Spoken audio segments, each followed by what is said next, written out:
Resakno? Ya intinya aku pengen meluk Mbak Dena itu sama pengen cium tangannya. Nama Reza Banyuwangi kembali menjadi perbincangan setelah muncul kabar memilukan mengenai masa lalunya. Dalam berbagai cerita yang beredar, Reza disebut sempat dijadikan sopir oleh neneknya sendiri yang lebih mengiris hati. Ia dikabarkan memanggil Denada Tambunan bukan dengan sebutan ibu, melainkan Mbak. Situasi ini muncul rasa miris di tengah masyarakat, terlebih karena Reza selama ini diduga sebagai anak kandung Denada Tambunan, putri dari almarhumah Emilia Contessa. Mediasi yang diminta oleh si emak itu katanya di luar pengadilan, mana sampai sekarang nggak ada mediasi juga, ditunggu-tunggu tuh sama si anak. Kasian deh, itu anak sebenarnya ditelantarin apa dibuang sih? Dibuang kali ya. Kalau ditelantarin masih tahu, masih diakui, ini dibuang sama sekali, blok gitu. Mediasi juga nggak ada. Ini kayaknya udah fight sih, perang-perang sih. Mobil katanya dikasih, ternyata apa? Yang ngebayar juga tuh anak. Mobil tiap bulan dibayar sama anak. Berharap nih anak ngegojek sama ngerental, nggak ngerti lah gue. Dibayar tiap bulan sama anak. Dan katanya ternyata ininya juga, DP-nya juga dibayar oleh si emaknya yang menanggung nih anak. Ini gue bingung.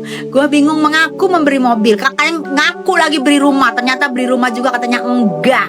Itu rumah, kalau beli rumah katanya kenapa tinggal di gudang itu si anak. Hei emak yang pinternya ngebrojolin, ngebrojolin lebih dari kali, lebih dari 2 kali ngebrojolin. Tugas lu ngebrojol ngebuang, ngebrojolin ngebuang, ngebrojolin ngebuang. Ya, yang lu ambil kalau kira-kira bisa aja, kira-kira ini melanjutkan gue. Kalau nggak berguna, buang. Enak ya. Goyang di mana-mana, goyang di mana-mana, ngadon di mana-mana, ngadon di mana-mana, dibuang aja tuh anak. Ih, ngalang-ngalang jabla ini, Mak. Jadi frasa apa sebetulnya yang paling pantas ya untuk menjadi judul di dalam drama gugatan saya ini ya? Yang paling pantas itu sebetulnya konsepnya membuang anak. Membuat banyak pihak mempertanyakan bagaimana relasi yang sebenarnya terjalin di antara mereka. Masalah pun kian mencuat setelah pihak keluarga yang selama ini merawat Reza angkat bicara. Jelas ini dia tak pernah ucapin terima kasih, Mila Angel kok gini, nggak ada apa-apanya. Paling nggak kan dia itu udah hilang, bahkan istrinya harus saya ini lakukannya, tapi nggak ada komunikasi sama sekali. Muparinya saat itu menutupi terus dari Reza selama puluhan tahun seperti apa sih?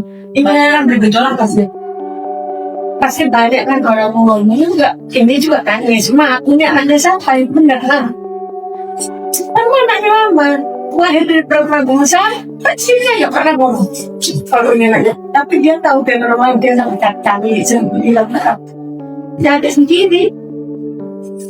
Per hari Reza digaji oleh yang dia nggak tahu itu adalah neneknya, digaji per hari lebih kurang 50.000 atau sebulan 2 jutaan untuk nyupirin.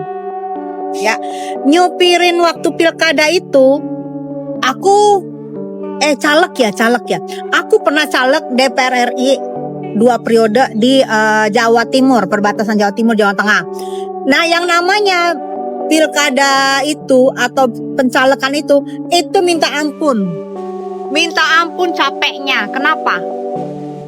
Bisa dari subuh sampai malam dan itu ngider sampai ke daerah karena kita mau bersosialisasi. Dan bayangkan cuman digaji enggak sampai 70.000 per hari, dan itu yang katanya neneknya. Dan itu juga katanya mobil itu sudah dijual, dikasih terus dijual lagi, bukan dikasih begitu aja. Jadi bingung ya dengan emak ini tingkahnya. Anak kok digituin sih, Mak ya? Anakmu itu berjuang lagi mencari seonggok kasih sayang, dirangkul ya. Hanya itu yang dibutuhkan anakmu dengan perlakuan kalian seperti ini. Saya perempuan, saya juga punya anak. Saya merasakan bagaimana sakitnya jika anak kita, amin ojol jalik, diberlakukan begitu oleh neneknya. Nggak ada. Kalau menurut gue, sila ketiganya udah hilang. Dari sebuah sumber, si emak ini sudah 3 kali ngebrojolin.